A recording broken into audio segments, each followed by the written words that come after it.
last 30 years, staff at the University of Minnesota's Institute on Community Integration and RTC on Community Living have done a lot of research on the subject of self-determination. Over the course of this time, we have developed a conceptual framework of self-determination, which really focuses on the importance of ecological factors in supporting the self-determination of persons with intellectual and developmental disabilities.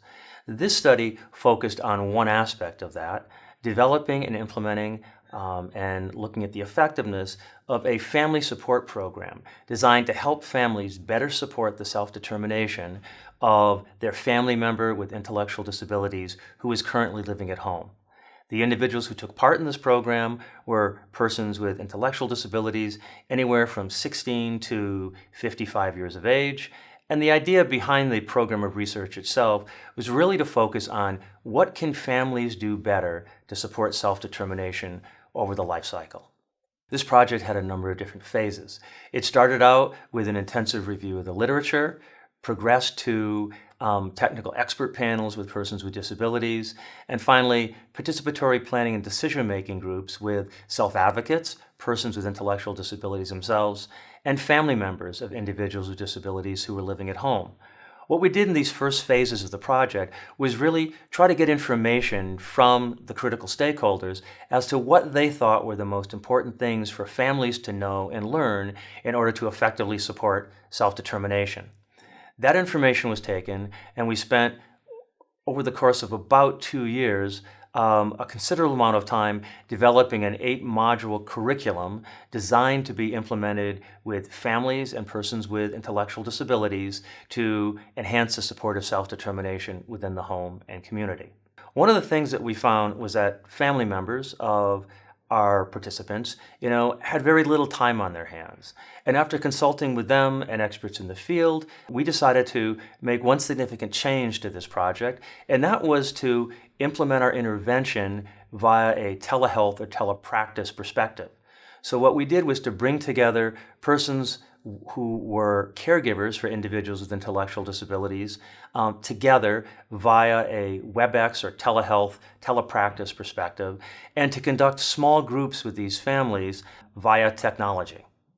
Telepractice involves people who have support needs, whether those are medical or social, to actually get those supports via the use of technology. In most cases, we're talking about the use of a computer. So we developed a number of different modules, and these were meant to be implemented within a 45-minute time period with family members. In some cases, the family member with an intellectual disability took part. In other cases, they did not.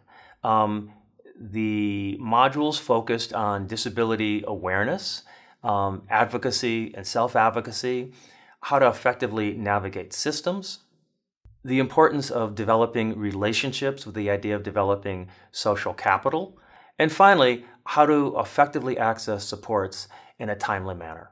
The curriculum that developed was piloted with a number of families who had young adults and adults with intellectual and developmental disabilities, and this piloting really focused on the usability and the feasibility of the program.